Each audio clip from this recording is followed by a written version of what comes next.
It's not a threshold. Let's start with the Titanic. So should the men have given up the lifeboats to the women? Men giving up the lifeboats to the women? And the children? If they were largely stronger, then yes. However, if there Why? was, wait a second, if there was a disabled man, if there was a man who for some reason was weaker, then I think then he should have gone with those people. So it's a strong versus weak, not necessarily along sexed lines. There is a lot of overlap there, but it's not necessary. Whoa. Okay. So, so to make sure I got this right, though, you agree with me that the average man is many times stronger than the average woman. Well, largely in terms of like upper body strength or something like that, yes. No, no, lower body too. Lower body, yes, because it would depend what you mean by strength, because, for example, like endurance and things of that nature, women in certain cases are stronger in What did those I categories. say? Average is certain cases now? Well, I think that women in general are better at endurance running. No, I would they're have to look more into it. I think in certain... No. Okay. On average, they're not. They're not better at anything physical than men. Nothing. Literally nothing. When Having you say, children? what's really funny about this too is like when you say, well, what about lower body? It is true that proportionally women have stronger lower bodies than men, right? For women, proportionally that's true. Men still have much stronger lower bodies than women. Of course. It's just that proportional to the size of men versus women. I'm not arguing that women are physically stronger Yeah, so than then men. if that's the case, aren't you creating a bias in society by saying that the strong, right, should be necessarily like giving up their spots for the weak, when you agree with me that on average, men are going to be much stronger than on average women? I don't think it's a bias. I think it's people who have certain advantages should use those advantages to help those who are less well off. Okay. That would be an example so of courage, that would, right? how would that not disproportionately affect men? It would disproportionately affect men. I'm not saying it So you're wouldn't. well, okay. That's not Miss now, Sanders. bro, come on. How the fuck is that Miss Sanders? Okay, so why should they do that? Why should they do that? Yeah. I already said because people should protect those who are weaker than them. Once again, claim that I'm stipulating. If you disagree and don't think those who are stronger should use that to protect those who are less strong, then I guess this doesn't follow. But I think that's a pretty strong intuition that most people hold. Let's make sure that you hold this intuition then, okay? Yeah. So would you consider like a 13-year-old boy to be a child? Yes. Okay. Do you agree with me that 13-year-old boys can be about as strong as an average woman? Sure. I would depend. I'm not sure. So Depends should on the category. 13-year-old boys give up their seats on the lifeboat for women? Maybe it's a case by case dependent basis. I think you should try to save women and children because Should the 13-year-old give up their spot in the lifeboat for a 70-year-old woman? No, because No. I think there's a longer lifespan. Wait, Andrew, this is what you did. Yeah, here we go. No, this is what you did. I'm gonna explain what you did. You took one categorization that I made and general prescription. Yeah, I'm that sorry, those it's not who are- consistent, That bro. those who are stronger should generally protect those who are weaker. That's what Yeah. I said. And you're saying, so in every single case where there's someone who's stronger, they should protect someone who's weaker You didn't say, wait, overriding you didn't consideration? say generally. Did I not say No, generally? No, you Are actually sure? just said that stronger people should protect weaker people. Okay, then I meant that in the general sense. I'm Okay. sorry for not specifying. So generally speaking then, men are going to be disadvantaged in society under your view. I don't think they're going to be disadvantaged because they have the advantage of more strength. So them using that strength to protect Yeah, but others. you're prescribing a duty. You haven't actually told me why it is. So for instance, do you agree that men and women's lives are equally valuable? Equally valuable? Yeah. Okay, then why the fuck would you say that they should give up their spots in the lifeboat because they're Wait, stronger? equally valuable because I think if we're talking about a boat sinking, I think Yeah. most men would probably be better able to swim longer, be able to survive in the icy that. fucking I don't- waters okay, of dude, the I don't fucking. know. Are you Okay. serious? The icy We're waters talking- of the Atlantic Ocean. They're going to Okay. have a better fighting Hold on, chance hold on. against the sharks. Wait. Like, what are you? What? Wait, hold on. Andrew. Come on, bro. Dude. This is fucking This is not- crazy. no, there were Andrew. Okay. Are you not agreeing with me? Who do you think would survive longer in the icy water? I A don't. man I or a think you're woman? talking about seconds or minutes, perhaps. Okay. And if there were rescue boats going by? There's Men not should get to rescue them? boats. There wasn't rescue boats going Okay, by, well, I'm bro. glad we're not in that situation anymore. Yeah, but So I what am should asking you happen about now? that situation. You said Okay. they should Okay. give up their spots Sure. on the Titanic.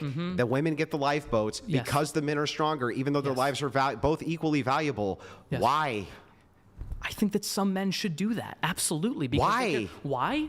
Because you should want to protect those who are Weaker than you. Why though? Why though? If on. it's just a matter of you saying because you're stronger, then you switch. What you're doing is switching your case use here, which is fucking. It's equivocation. It's pissing me off because it's not even genuine.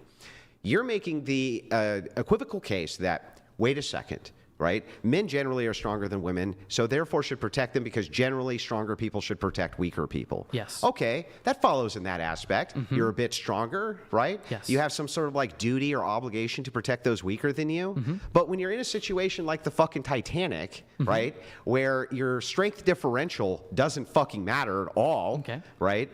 You still prescribe that the women get the lifeboats, bro. And I need you to tell me why. Why should they get the lifeboats? I think I am then expressing an intuition based on that case that is based on the fact that men are generally stronger than women. So maybe in How this is case, that helpful? Hold on. Maybe in this case, then they shouldn't because this case doesn't involve strength or anything like that. So in this case, then maybe not. In the Titanic, in that case, then yeah, maybe not. Okay, so you're retracting that? I'll Okay, so you're gonna retract that. for women. I'll retract the claim for they should give it up for women. Maybe not children though, because children would have a longer lifespan ahead of them. And men and women's lives, I would agree, are roughly equal. But you can argue that children's lives, many people would consider them more valuable because they have a longer life to live. Okay, so then men don't have an obligation to sacrifice their lives for women. No. I don't think necessarily. Got it. They don't have. I don't think. No, I don't think each individual man. I think society has an obligation to protect those who are weaker, but I think that no individual person should be compelled to risk or like. Well, I didn't say compelled. Life. I asked about duty.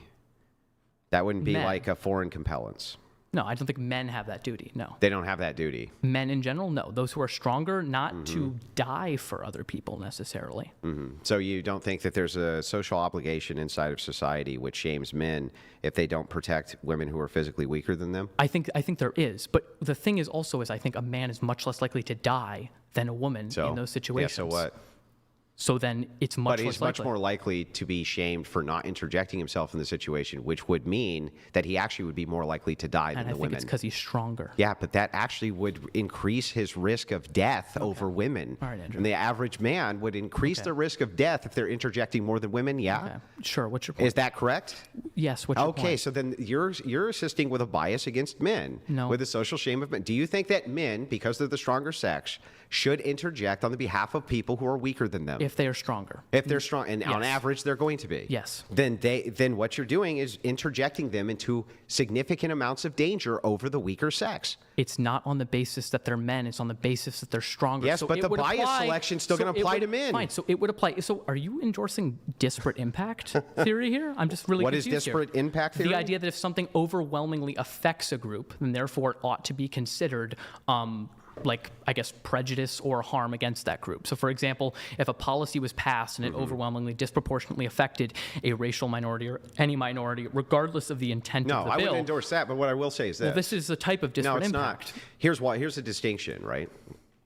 Do you agree with me that people can hide their true intentions towards a thing, right, by kind of equivocating based on their intention? So, for instance, if I said, "Look, okay, this isn't a bias against midgets, but I just think that people who are 3 feet and below shouldn't work in Hollywood," right? Okay. I'm not biased against midgets, though. Right, I'm universally applying that standard to all people, but who does it disproportionately affect the Yeah, it most? does affect them. But the Now, question- hang on. What's the purpose? Now, if I held a bias, a secret bias against midgets, I really fucking hated them, right?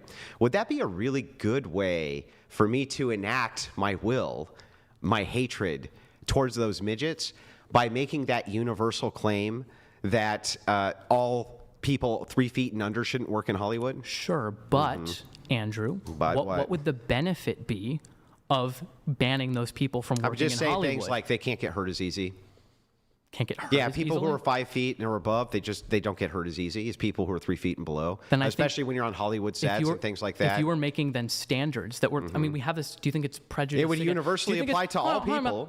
Okay, then do you think it's prejudicial that we hate children because No, we no, have what height, I'm saying- because we have height Yeah. limitations on rides at roller coasters? So hang on. Is that prejudice I'm not against making them? the claim that you can't make even universalized prescriptions based on safety. I'm asking a specific and narrow question, which is that if I hated midgets, would it not then follow that if I was making prescriptions, right, that seemingly on their face were a bit absurd, seemingly a bit on their face absurd, right, but did universalize them by saying it's for all people, but the inaction of that really was going to disproportionately affect midgets, that it might stand to reason that I had some bias against midgets? Do you think hang on, I'm just saying this is conditional. Let me look at the camera too. It's just as conditional. But don't you think that if I passed legislation which was disproportionately affect only one group, right? But I was doing it as a universal claim for all, right? That people might think my motivations were to try to like disproportionately affect that group. Don't you think that follows? It could be, but it's not necessarily. I don't think we think men should... Isn't it interesting, though, that you endorse feminism while at the same time having a bias against men because they're stronger? I don't have a bias against men. Sure sounds like you do. I don't. I think that those... I already said this. I think those who are stronger, regardless of sex, should protect those who are weaker. Yeah, but again, here's the problem. When you claim that I'm a feminist, right, which you have, and that you're here to defend feminism... Isn't it interesting that part of this, kind of like a prescription for society based around feminism is that it just so happens that men need to, of course you don't mean men, you just mean stronger people, but men have to interject and put themselves in harm's way more than women do, and you happen to be a feminist. You don't think people are going to put two and two together and think that, well, perhaps you have a bit of bias towards men? Bias towards men or biased against men? Yeah. No, I don't necessarily think that follows at all. Okay, why not? Because I don't think that it means that you hate someone if you think that because... I didn't say hate. Did I say hate fine, or bias? Fine, Andrew. I don't think that you're biased. You can fine Andrew, but... I don't think that you're biased against someone or a group of people if you think because they have advantages, they should use them to the less well off. Okay. Do you think it would do you think that like taxing the wealthy is like a bias against rich people that shows? I think it can be. So, but do you think it necessarily is? I never said anything about any of this being necessarily the case. Okay, so hang on. It's not necessarily fine. Okay, yeah, I agree. And what I said was that people can hide the motivation, and I do think, by the way, using this example of the wealthy, that oftentimes progressives do fucking hate the wealthy and blame them for problems inside of society because they think they're selfish and want to punish them. They want to punish them. Some people might do that. I'm not denying that they're going to do that. And so the thing is like... Fine. Then I am in full agreement with you that wanting to punish people is a bad reason for doing that. So what reward... Okay, so for this duty that is going to disproportionately affect men, but isn't meant to target men, just people who are stronger, what do they get out of this? What do they get out? I don't think that duties necessitate rewards. For example, I don't think we should reward people for like using their strength to benefit others. I just think that's something that you ought to do. Like, you know what I mean? It's like, you shouldn't beat your wife. It's like, I didn't beat my wife today. You should give me more money. It's like, of course not. Isn't a draft duty which necessarily benefits others based on strength? I don't agree with the draft because it's compulsory. Yeah, so is this duty, though. It's compulsory, right? People ought do it, you said? Isn't that a compulsion? Sure. 100%. I'm not, but that's a legal compulsion. I'm not saying that there shouldn't be general societal like pushes towards certain things, but I don't think it should be legally compelled in which you go to jail or are killed for not joining the draft. But yeah, absolutely. I think that if society is on the brink of collapse or something like that, those who are stronger should step up and try to defend that. And what would the equal female duty to this be? There's not an equal female duty. And I've had this before. You had the same conversation. There's not a equal female. There's not equal duty for those who would typically be associated with weaker. Is there any duty that women have at all? Yeah, I think so. Same duties that men would have in terms of kindness towards others, being respectful towards others. Those aren't duties. Wanting to lift people up. I think it is. No, it's not a duty to be kind and respectful. We've been disrespectful this whole time. Where's your kindness and duty? Wait, I think people should be... Okay, Andrew, I'm sorry that I wasn't specific enough in saying that you should be generally kind. I don't think that generally. someone... Hold on, Andrew, fine. Come on, dude. Wait. When I say people have a duty to be kind, what you interpreted that as incorrectly is you have to be kind all the time, which is not true. Okay, so you just generally think people should be kind. I think being kind in general is a good thing. Yeah, but the you should be a kind person. The strong ought to protect the weak. Sure. Ought. Are they always protecting the weak? No, but you think they always should. If that situation arises. Yes. So that would be always. Yes. Yeah, so that's a monolithic statement for an ought. But it's interesting how you move between the monolithic situation of your ought when it comes to that. But with the second we get to women, suddenly they don't have any of those monolithic oughts. That's very strange. What monolithic ought do women have? They don't, because they're not stronger than men. Like what situation? What other monolithic? Well, there's one thing they can do men can't. Sure, what is reproduce, Andrew. I know Yeah, that. how come that's not a monolithic ought? Because they should not have to have children. Why? Because we can have a society where people voluntarily have children without forcing them to do so. We can increase We can have a incentives. society where men don't voluntarily assist anybody with their strength. What do you mean? We can have a society where no one voluntarily does that, but I think we can always use incentive structures to get to that. Yeah, but you said that they ought. If you agree with me that there can be a society in which men are not interceding on behalf of the weaker sex, in this case women or children, right? Why ought they do that? Why ought they do what? Why ought they do that? Protect women and yes, children? if women have no compellence for duties for anything, they ought to do. So hold on. I don't think that you should protect other people because you think you're owed something in return. That's the biggest problem here. I don't think men should protect women because, like, oh my God, I saved you. Now you have to bear my children. I don't think that's how these things work. Nobody made that conflation that because you saved a woman, they now have to have your children. Well, you're saying, however, there's a duty. what I'm saying, I saved your life, therefore women in general have an obligation to have on children. the monolithic ought, I'm even willing to be super charitable here and say that you didn't mean every single time, but like in most cases, it is the case that men are stronger than women, and so it should intercede on their behalf, right? Sure. Right? That would be pretty charitable of me to say, right? Largely. Okay, so then if it's the case that women are the only ones who can have children, right? I want you to grant me the same charitability and say, you know what? I'm not saying that all of them ought to have children, okay? But we should make a prescription that they should be moving towards the idea of having children, that that's really good for society prescriptively, and that generally speaking, they have a duty to do it. I think it's a good thing when people have children, So including generally speaking, women have a duty to have children. I think that society has an obligation to keep its population growing. So generally speaking, do women have a duty to have children? Yeah, men and women. Okay, great. So then women, generally at least, have a duty to have kids. I think that individual women are not subject to this because, Andrew, we can have Oh my God, you keep changing your position. I'm going to have a smoke while Brian lets chat. right. Dude. Fuck him. It's like a tube of toothpaste, dude. All right, we're going to read a couple